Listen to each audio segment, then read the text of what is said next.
제가 이제 저 경중을 따져서 이제 두 가지 예를 내가 한번 들어볼게요. 자, 초등학생이 학교를 갔는데 학교에 있는 반 친구가 이제 엄청 자랑을 하는 거예요. 그게 트랜스포머를 가지고 있어요. 근데 이게 이제 굉장히 좀 비싼 거야. 근데 이 트랜스포머가 이제 옛날 거하고 다르게 이제 뭐 손으로 막 조립하지 않아도 이제 시대가 좋아져서 진짜 그런 게 있다는 건 아니에요. 이제 말로만 하는데도 이게 자동차로 변신하면은 자기가 알아서 자동차로 딱 변신을 하고 다시 또 로봇으로 변신하면 이제 로봇으로 변신해 그런 걸 이제 가지고 있다고 자랑을 엄청 하는 거예요. 그러니까 이제 이 친구가 학교를 마치고 집으로 돌아오는 길에 그 친구가 말한 그런 게 있나 해서 큰 장난감 가게를 들어간 거예요. 들어가서 이제 구경만 하려고 했는데 그걸 너무너무 갖고 싶은 거예요. 그게 상당히 비싼 건데도 그 순간 그 유혹을 못 이기고 자기 가방 안에 그 멋진 트랜스포머를 딱 집어넣은 거예요. 근데 그거를 딱 모니터로 주인이 딱 다 보고 있은 거예요. 딱 잡혔거든요. 이제 그렇게 되면 이제 그 다음 순서가 뭐가 나와야 돼요? 초등학생이 장난 가게에서 비싼 아주 그런 멋진 그런 트랜스포머를 가방에 몰래 넣고 이제 나가려고 하다가 주인에게 딱 잡히면 그 다음 순서가 뭐예요?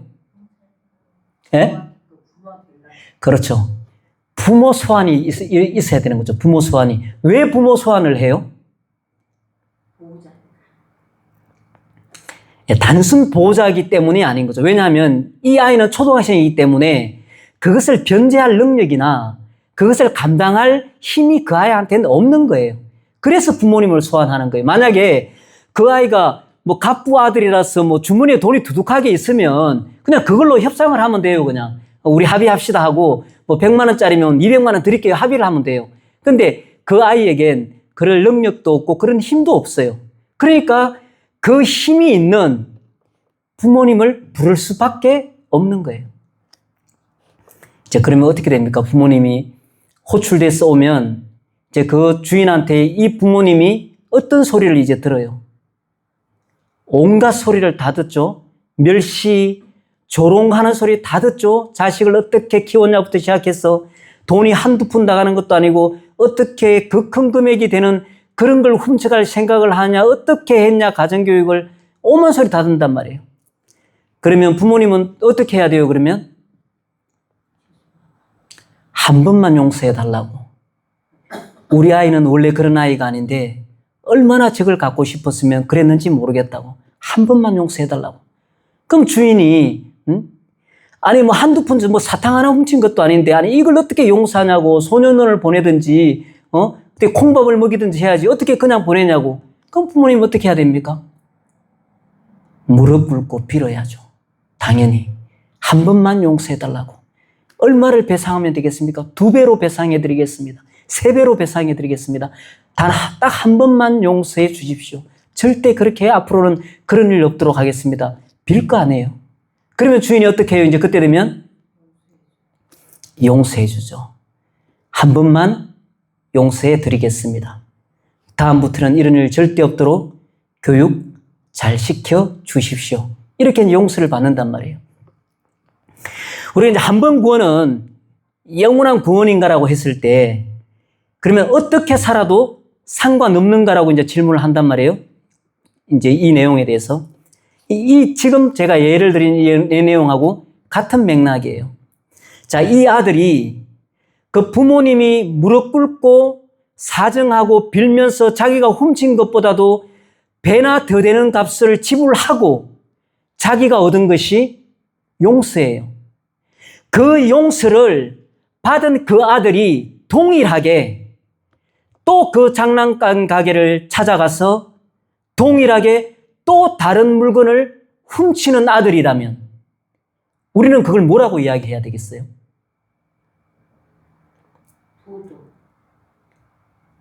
불효. 예, 그렇게 얼마든지 그렇게 표현할 수 있죠. 그건 이제 부모를 모욕하는 일이 되는 거죠.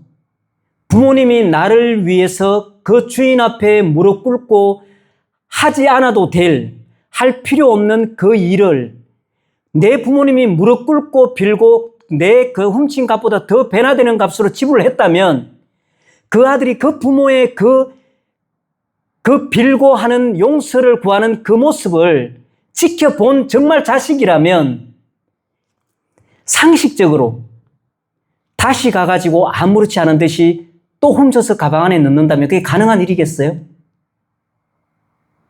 가능한 일이겠어요? 유혹은 받겠죠, 얼마든지. 이것도 갖고 싶어. 이것도 훔쳐서 가져가고 싶어. 마음에 그런 유혹이나 욕망은 있을 수 있어요, 얼마든지. 그렇지만 그거를 아무렇지 않은 듯 대연스럽게 그걸 또 주워서 가방 안에 넣을 수 있겠냐는 거예요. 만약에 그렇게 할 수 있다면 그거는 진짜 부모님의 그 무릎 꿇고 용서를 구하는 그 일이 그 일로 인해 내가 용서받았다는 사실을 전혀 알지 못하는 아들인 거예요. 그럼 이제 답이 어떻게 되느냐? 한 번 구원은 영원한 구원인가? 그러면 어떻게 살아도 상관없는가? 답이 딱 나와버렸잖아요. 절대 그렇게 살 수 없는 거예요. 그렇게 살아서도 안 되는 거예요. 그렇다고 해서 완전하게 완벽하게 산단 말인가? 그렇진 그걸 말하는 게 아니에요. 최소한 뭔가 유혹되는 일이 있고 그걸 우리가 실수할 수 있고 넘어질 수 있고 잘못할 수도 있어요. 얼마든지. 그렇지만 좀 전에 제가 말씀드린 그 아들이 그 부모님이 그 무릎 꿇고 자기 그 잘못을 인해서 그 모습을 그 비참하게 하지 않아도 될 그 일을 봤다면 최소한 갈등은 해야 되겠죠. 그 유혹이 올 때 그것을 거부하려고 몸부림은 쳐봐야 되겠죠. 최소한. 그게 사도 바울이 말한 우리가 죄와 싸우되 피 흘리기까지 싸우지 않았다는 말하고 동일한 말인 거예요. 그 부모님을 생각하면 싸울 수 있어야 된다는 이야기예요. 결국 마지막에 또 실수해서 그 실수를 범할지는 몰라도 최소한 그 마음 안에는 그것 때문에 갈등하고 그것 때문에 속에서 싸우는 일이 있어야 된다는 거예요. 내가 이걸 또 훔치면 전번처럼 똑같이 내 아버지 엄마가 와서 또 무릎 꿇고 비는 일이 또 일어날 텐데 그 일을 안다면 자기 안에서 싸우는 일이 있어야 된다는 거예요. 근데 그거 없이 아무렇지 않게 똑같이 그 일을 행한다면 그 사람은 한 번 구원은 영원한 구원이다라는 말조차 꺼낼 수 없는 사람이라는 거예요.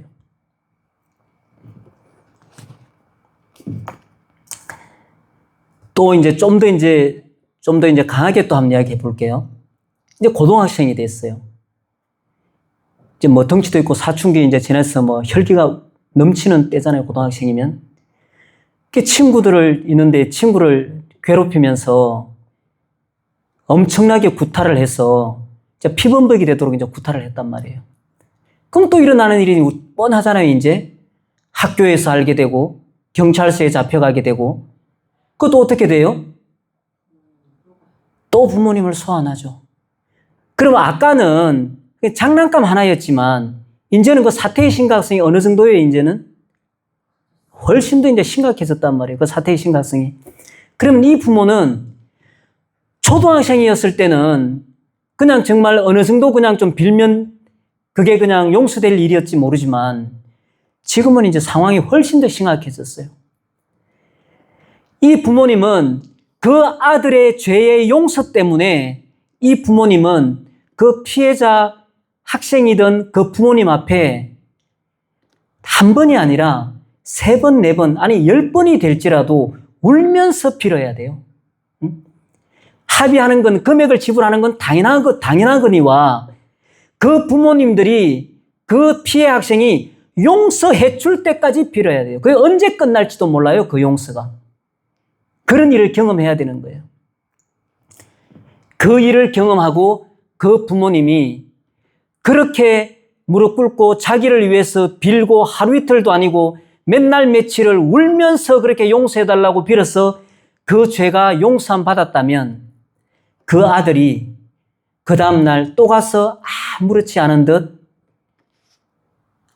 친구를 또 두들겨 팬다면 뭐라고 설명할 수 있겠어요? 과연 이 아들은 자기 부모님을 어떻게 생각하는 거예요? 오늘 이제 읽어볼 말씀이지만 아버지는 그 아들을 어떻게 대접을 해줬어요? 이 부모님은 그 아들을 그 상대방 부모님에게 용서를 빌면서 무릎 꿇고 사정하면서 울면서 용서해달라고 하는 그것으로 자기 아들을 대접을 했어요. 그런 아들로 대접을 한 거예요, 부모님은. 그런데 만약에 그 아들이 아무렇지 않게 그 용서함 받은 거 다 잊어버리고 그 부모의 사랑 다 잊어버리고 동일한 행동을 아무렇지 않게 또 행한다면 이 아들은 자기 부모를 어떻게 대접한다는 거예요, 이거는. 대접을 아예 하는 게 아닌 거죠. 부모님을 완전히 깡그리 무시하는 행위란 말이에요. 한 번 구원은, 영원한 구원은 하나님의 입장에서는 100% 맞는 말이에요. 하나님은 구원하실 때 100% 구원하시는 거예요. 근데 우리 입장에서는 반드시 요구되죠, 그게. 그 하나님의 구원은 예수님의 십자가의 죽으심과 그 피 흘리심으로 된 구원이기 때문에 그것을 잊어버리는 구원은 있을 수 없는 거예요. 똑같은 거예요. 이 아들이 그렇게 친구를 그렇게 피범벅이 되도록 드립해서 부모님의 그 용서와 그 눈물로 내가 용서받았다면, 그렇게 내가 부모님의 대접을 받았다면 절대 그 자식은 부모님을 그렇게 대접할 수 없는 거예요.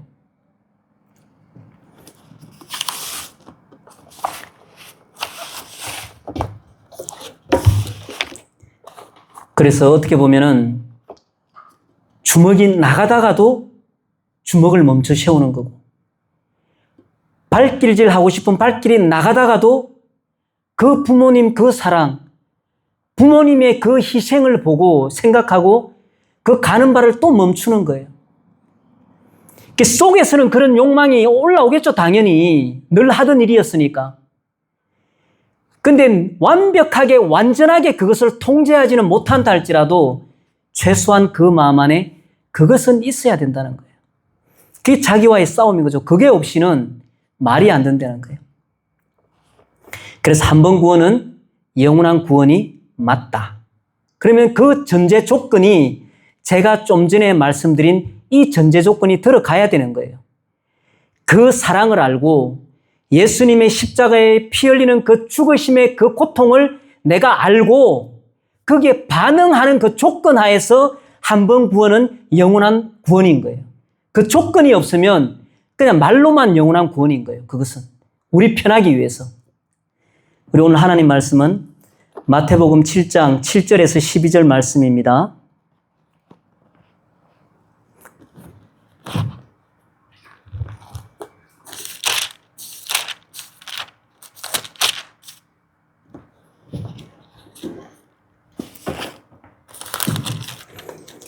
마태복음 7장 7절에서 12절 말씀 같이 읽도록 하겠습니다. 구하라 그리하면 너희에게 주실 것이요, 찾으라 그리하면 찾아낼 것이요, 문을 두드리라 그리하면 너희에게 열릴 것이니 구하는 이마다 받을 것이요, 찾는 이가 찾아낼 것이요, 두드리는 이에게는 열릴 것이니라. 너희 중에 누가 아들이 떡을 달라 하는데 돌을 주며 생선을 달라 하는데 뱀을 줄 사람이 있겠느냐? 너희가 악한 자라도 좋은 것으로 자식에게 줄 알거든 하물며 하늘에 계신 너희 아버지께서 구하는 자에게 좋은 것으로 주시지 않겠느냐? 그러므로 무엇이든지 남에게 대접을 받고자 하는 대로 너희도 남을 대접하라. 이것이 율법이요 선지자니라. 우리 십계명에서도 우리가 알다시피 하나님을 사랑하고 이웃을 사랑하라. 이 두 율법이 모든 율법과 선지자의 강령이다라고 이야기했단 말이에요. 이제 오늘 말씀에도 보니까 율법이요 선지자니라. 이제 이 말은 결국 성경 전체에서 하는 말이다, 이런 의미로도 우리가 이제 보면 되는 거예요. 율법이요 선지자다. 이 성경에서 말하고자 하는 바가 이 말이다. 그래서 이 말씀을 황금률이라고도 이야기를 하거든요. 남에게 대접을 받고자 하는 대로 너희도 남을 대접하라. 자, 우리가 이제 7장 7절에서부터 보면 이제 예수님이 이렇게 말씀을 하고 있습니다. 구하라.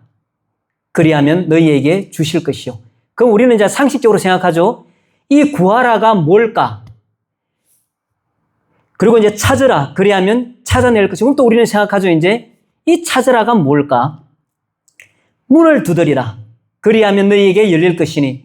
이게 문을 두드리란다는 말이 뭘까? 그럼 우리는 이제 흔히 이 구하라, 찾으라, 문을 두드리라는 이 말을 세상에 있는 것으로 우리가 다 가져와 버리면 우리는 편해요. 우리가 좋을 대로. 그냥 구하라.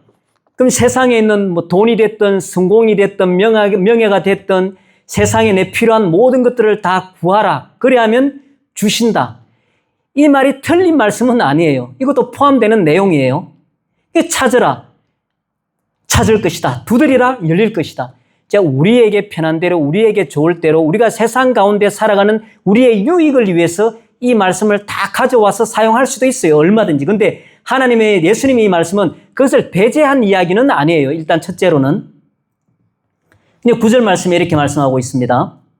너희 중에 누가 아들이 떡을 달라 하는데 돌을 주며 생선을 달라 하는데 뱀을 줄 사람이 있겠느냐.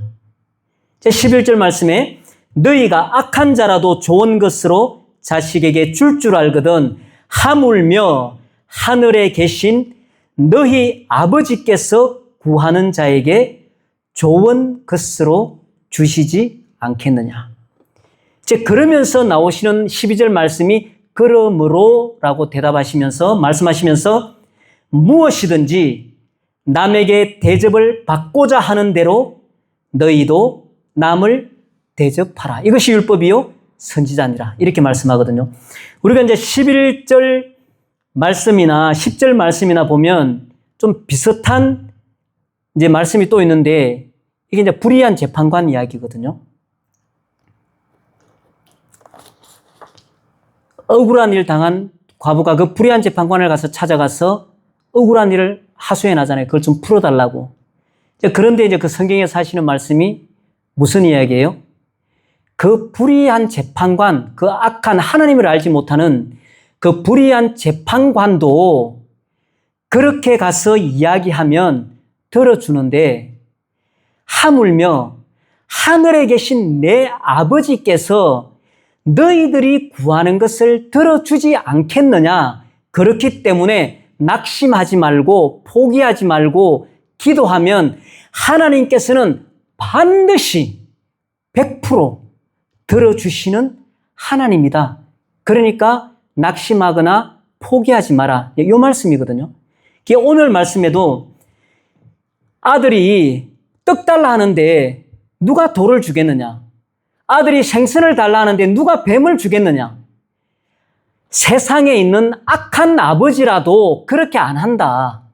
하물며 하늘에 계신 너희 아버지께서는 어떻게 하겠느냐? 100% 들어준다. 그 말씀이거든요. 그래서 하시는 말씀이 전제된 말씀이 7절 말씀이거든요. 8절에서도 동일하게 말씀하시지만 구하라. 하나님은 반드시 주신다. 세상에 있는 악한 아버지들도 자식이 구할 때 그렇게 해주는데 하나님이면 두말하면 잔소리지. 걱정하지 마라. 반드시 주신다. 그리고 찾으라. 그리하면 찾아낼 것이요. 하나님께서 반드시 그렇게 해주신다. 문을 두드려라. 너에게 열릴 것이다. 하나님께서는 반드시 그렇게 해주신다. 그 말씀이거든요. 자, 우리가 이제 구하라, 찾으라, 이제 문을 두드리라, 이제 여러 가지로 이제 또 말할 수도 있겠지만, 이제 이 말씀이 남에게 대접하는 거, 이 부분이 황금률이라 했고, 또 율법이고 선지자라고 했잖아요. 성경에서 하고자 하는 전체 이야기는 이제 남을 대접하라는 말은 좀 소극적인 표현이 될 수 있는 거예요. 그럼 남을 대접한다는 말은 남을 생각한다는 말이거든요. 남을 생각한다는 말은 남을 배려한다는 말의 의미도 되지만 결국 그것을 좀 더 크게 해석하면은 남을 사랑한다라는 말의 의미로 바꿔진다는 말이에요. 그래서 남에게 대접을 받고자 하는 대로 내가 남에게 사랑을 받고자 한다면 남을 사랑하는 말의 의미도 되는데, 자, 남에게 대접을 받고자 하는 이 하는 대로는 세상에서는 잘 안 이루어져요. 우리가 이제 배신당한 이야기들을 많이 들어보지만 TV에서든 영화에서든 일상생활 가운데서도 그런 걸 날마다 경험하지만 우리 그런 이야기를 많이 하잖아요. 세상 사람들이 다 나를 배신해도 너는 안 그럴 줄 알았어. 세상 사람들이 다 속여도 난 너만큼은 절대 안 그러는 줄 알았어. 그게 뭔 말이에요? 내가 너를 그렇게 대접을 했는데 너는 왜 나를 그렇게 대접하냐? 내가 남에게는 그렇게 대접을 못했지만 내가 너한테는 그 정도로 대접을 해줬는데 너는 왜 나를 그 정도밖에 대접을 못해주냐는 말이 그 말의 의미란 말이에요. 세상에서는 이 말이 성립을 안 해요. 바꿔 말하면. 그런 경우도 있지만 결국 남에게 대접을 받고자 한다는 이 말은 결국 하나님으로부터 대접받는 이야기인 거예요. 바꿔 말하면. 왜냐하면 이 대접은 변하지 않거든요. 절대 배신하지 않는 대접이거든요. 근데 우리는 이미 하나님으로부터 어마어마한 대접을 받았어요. 이미. 우리가 잘 알다시피 예수님의 그 생명으로 대접을 해주셨단 말이에요. 근데 이런 생각은 또 해보셨는지 모르겠지만 왜 예수님은 나의 죄를 위하여 왜 십자가에서 생명으로 그렇게 나를 대접하셔야만 했을까? 그냥 손가락 하나 그냥 자르는 걸로 그래도 피가 흐르는데 손가락 하나 정도 자르는 걸로 나를 대접해 주셔도 충분하지 않은가? 왜 굳이 생명으로 나를 대접해 주셨는가? 손가락 하나로 부족하면 그 손목 정도 잘라도 충분하지 않은가? 그 정도만 해도 내 죄 정도면은 그 정도로만 해도 충분하게 대접을 해 주시는 거 아닌가라고 우리가 생각을 할 수 있겠지만 예수님이 십자가에 죽으신 것은 누구 하나를 위해 죽으신 게 아니잖아요. 모든 인류를 위해 대신에 죽으셨단 말이에요. 우리가 이제 구약에도 나오지만 이는 이로 눈은 눈으로 이제 그렇게 말한 것처럼 누군가는 흉악범도 있잖아요. 연쇄살인마들도 있고 그런 사람들은 남의 생명을 빼앗는 일이거든요. 근데 그 생명을 빼앗는 것에 대한 그 생명으로의 대접은 예수님의 생명을 내놓아야 거기에 대한 합당한 대접이 되는 거예요. 그래서 모든 인류를 위해서 예수님은 생명을 내놓으시기 때문에 그래서 이 세상에서는 그 어떤 흉악범이든 어떤 존재든 예수님의 그 생명으로 내놓은 그 죽음으로 용서되지 않을 죄가 그래서 없는 거예요. 그래서 어떤 사람이든 다 용서받을 수 있다는 거예요. 어떤 흉악범, 어떤 연쇄살인마를 하더라도. 그것을 위해서 예수님은 자기 생명으로 우리를 다 대접한 거예요. 그리고 오늘 또 말씀에서는 우리 이미 준비가 다 돼 있다는 거예요. 구하라. 줄 것이다. 이미 보장되어 있는 대접이에요. 찾으라. 찾아낼 것이다. 이 보장되어 있다는 거예요. 이미. 두드려라. 열릴 것이다. 이미 보장되어 있다는 거예요. 하나님은 구하는 자에게 좋은 것으로 반드시 대접하시는 분이다. 자, 그러면 우리가 이제 아까 제가 처음에 아이 이야기 했잖아요. 훔치는 이야기. 그리고 친구를 무참하게 또 때리는 이야기를 했잖아요. 자, 그러면 그 아들이 자기 부모를 대접하는 일은 그냥 이제 두 번 다시 물건을 훔치지 않고 친구를 때리지 않는 것으로 그치는 건 이건 소극적인 대접이에요. 그냥 부모가 원하는 선에서 이제 적당하게 사는 그냥 부모로서 인정하고 사는 소극적인 대접이거든요. 그런데 부모님의 그 희생과 그 사랑을 적극적인 표현으로 그 부모님을 대접하는 그 아들의 삶은 부모님과 동일한 삶을 살아내는 게 적극적인 사랑이 되는 거예요. 그러면 또 어떻게 해야 되겠어요? 자기도 동일하게 누군가를 위해서 그 부모님처럼 그 부모님이 자기를 사랑하는 그 사랑 때문에 무릎 꿇고 용서를 빌고 그렇게 한 것처럼 똑같이 본인도 이제 누군가를 위해서 동일한 삶을 살아내는 게 적극적인 대접이 되는 거예요. 그래서 오늘 너희도 남을 대접하라고 하는 이 말씀은 우리가 하나님께서 보내신 독생자 아들 예수 그리스도를 통해서 우리가 용서를 받고 그 말로 표현할 수 없는 그런 대접을 우리는 이미 받은 사람들이란 말이에요. 그 사랑과 그 용서를 그 어떤 것으로도 갚을 수 없는 그 용서와 사랑을 다 받았어요. 그런 대접을 받았어요. 우리는 이미. 근데 그냥 살면 돼요. 이제 뭐 죄 짓지 않고 이제 우리가 믿음으로 그냥 살기만 해도 돼요. 그 정도만 해도 잘하는 것일 수 있어요. 그런데 너희도 남을 대접하라고 하는 적극적인 표현은 동일하게 예수님이 하나님께서 우리를 위해서 행하신 그 긍휼 그리고 그 사랑을 동일하게 우리도 품고 그 사랑을 삶 가운데서 드러내고 나타내는 게 적극적으로 우리가 하나님을 대접하는 거예요.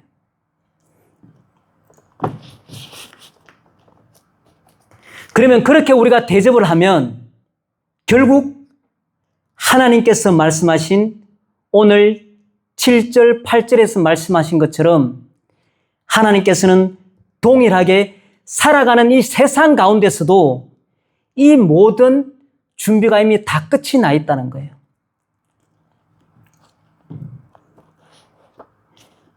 제가 처음에 이제 선거 이야기도 했지만 우리는 우리 안에 정의가 있어요. 정의. 진실도 있고 하나님이 말씀하시는 그 공의도 우리에게 있어요. 그게. 그래서 뭔가 부당한 게 있으면 우리는 참아내지를 못합니다. 사실 나도 오늘 보면서 댓글 몇 개 올렸거든요. 그래서 뭐 욕을 한다거나 그렇게 나쁜 표현은 안 썼지만 그렇게 이제 하나 올렸더니 뒤에 바로 달리는 답글이 야 너도 꺼져. 그래서 그 밑에다가 다시 달았어요. 다른 말 하면 또 싸우게 되니까 어디로 이렇게.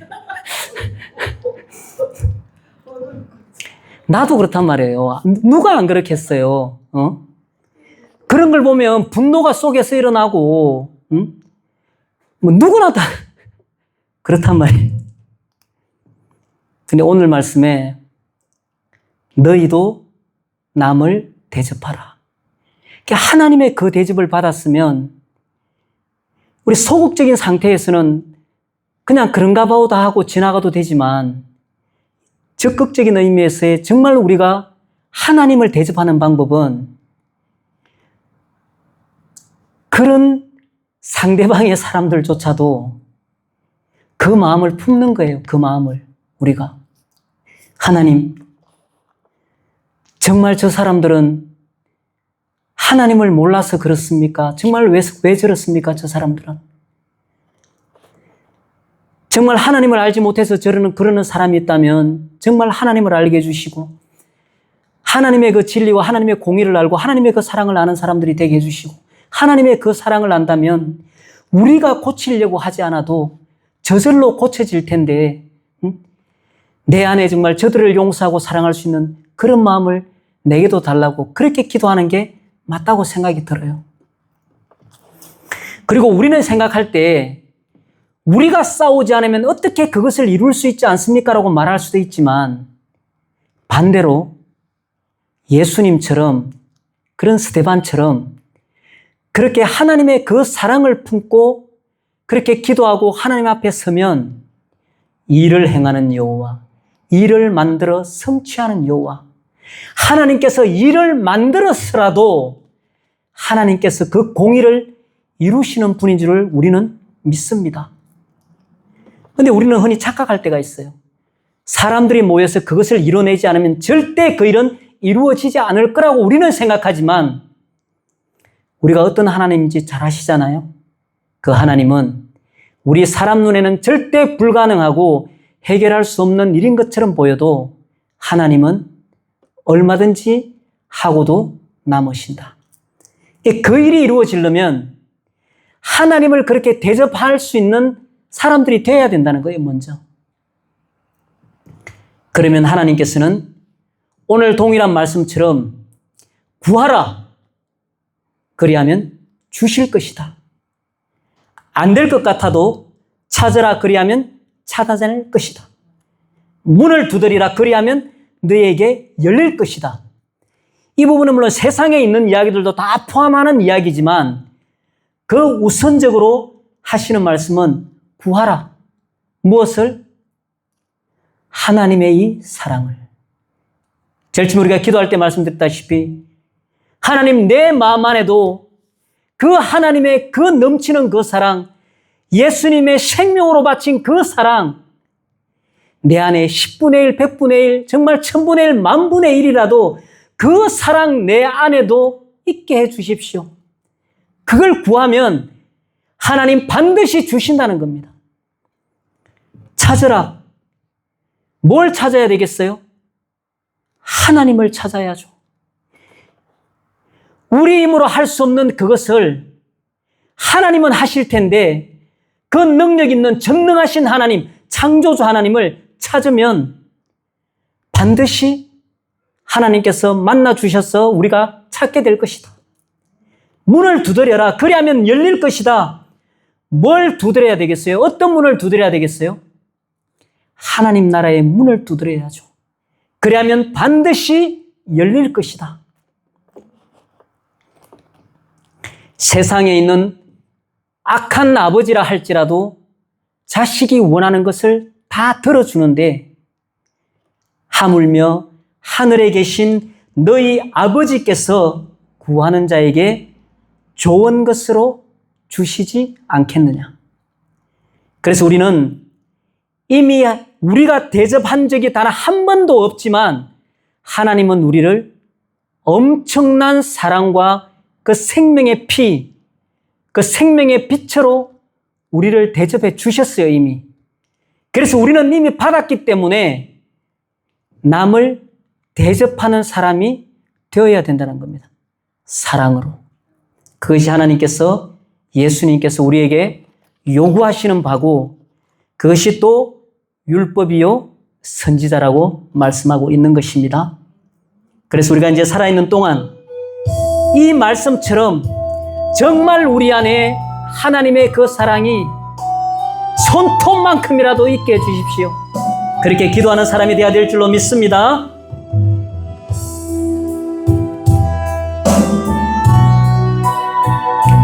무거운 발길 옮길 때 저들 모두 큰 소리로 소리치며 뒤따랐네.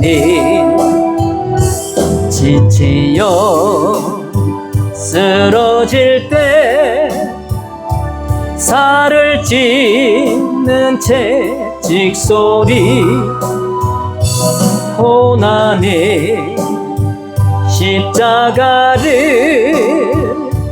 누굴 위해 지셨나요? 주님의 무거운 거를 내가 어찌 알리요? 주님의 무거운 발길 내가 어찌 알리요? 한마디 또 한마디 용서의 기도 드릴 때 저들 모두 조롱하며 십자가에 못 박았네. 골고다 언덕 위에 살을 찢는 망치 소리 쓰리고 아픈 고통 누굴 위해 참았나요? 주님의 용서의 기도 내가 어찌할리요? 주님의 용서의 눈물 내가 어찌할리요? 한 방울 또 한 방울 뜨거운 눈물 흘릴 때 저들 모두 큰 소리로 희롱하며 비웃었네. 옆구리 창에 찔려 흘러내린 저 붉은 피 죽음의 골고다를 누굴 위해 가셨나요? 주님의 뜨거운 눈물 내가 어찌할리요? 주님의 뜨거운 눈물 내가 어찌할리요? 성령께서 인도하시는 대로 기도하도록 하겠습니다.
주의 말씀으로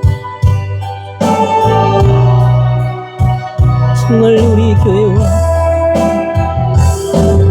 정말 이 지역과 이 나라와 정말 열방에 이르기까지 주의 말씀으로 구원케 하여 주시옵소서.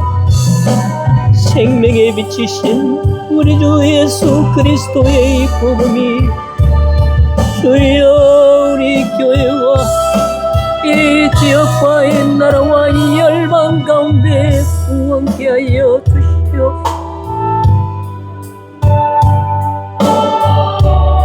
제가 하나님 앞에 젊은 날 고대양 육대주를 내 손에 붙여달라고 보였던 때를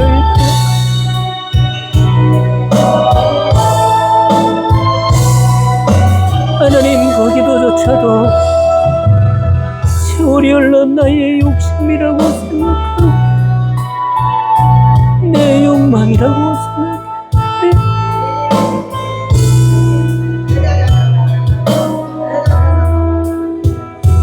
아버지 오늘 다시 내가 주님께 기도하오니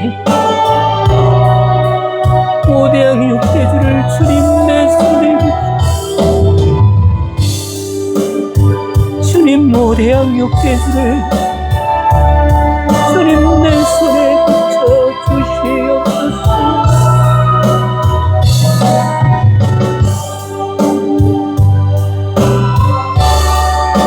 주님의 말씀으로 부원케 될 수 있도록 주님 모대한 육체들을 주님 내 손에 붙여주시옵소서.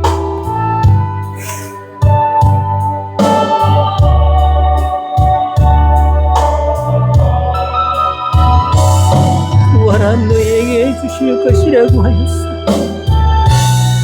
주님 내 안에 하나님의 사랑을 내가 주님의 그 사랑을 구하오니 주여 주님의 그 사랑을 내가 구하오니 내게도 주님의 그 사랑을 부어주시옵소서.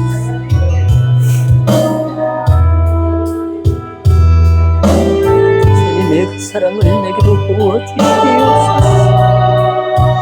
주님의 그 사랑을 내게도 부어주시옵소서. 주님 모대한 육체들을 손에 붙여주셔서 정말 모든 열방의 하나님의 말씀으로 구원케 오직 하나님의 말씀으로 구원케 하여 주시옵소서.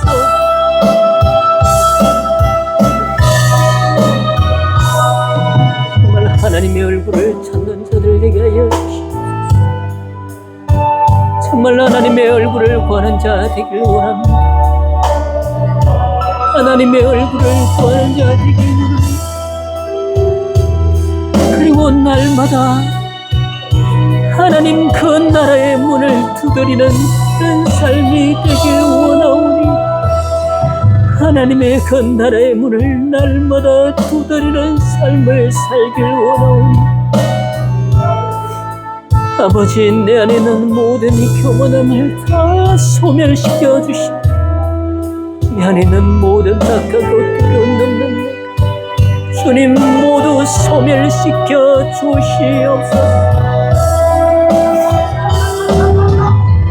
주님의 그 사랑을 내게 부어주시고 구하라 주실 것이요 찾으라 찾아낼 것이요 문을 두드리라 그리하면 너희에게 열릴 것이라 하였사오니 주여 주님의 그 사랑을 내가 구하오니 주여 그 사랑을 내게 주시옵고 이제 하나님의 얼굴을 구하고 하나님을 찾사오니 주님 날마다 주님의 임재가 있게 하여 주시고 오직 성령의 역사가 있게 하여 주시옵고 문을 두드리라 내게 열릴 것이라 하였사오니 주여 하늘 문을 날마다 하나님 나라의 문을 날마다 두드리는 그런 삶을 살 수 있도록 주여 응답하여 주시옵소서.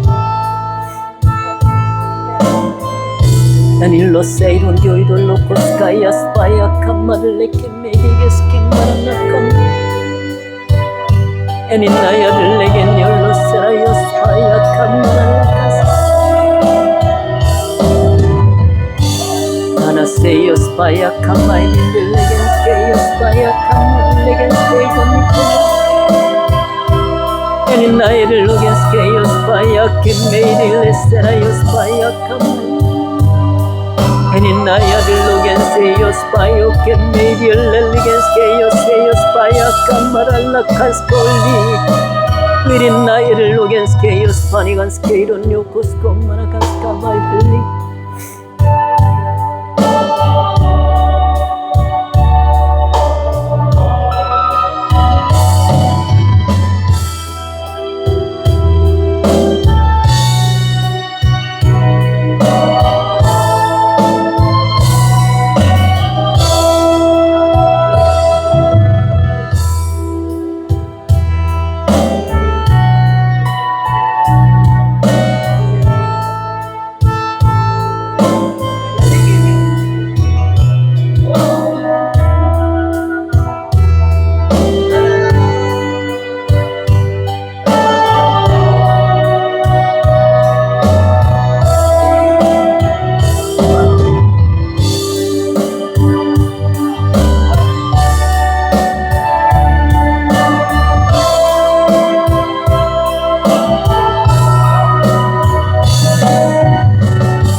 좋은 것으로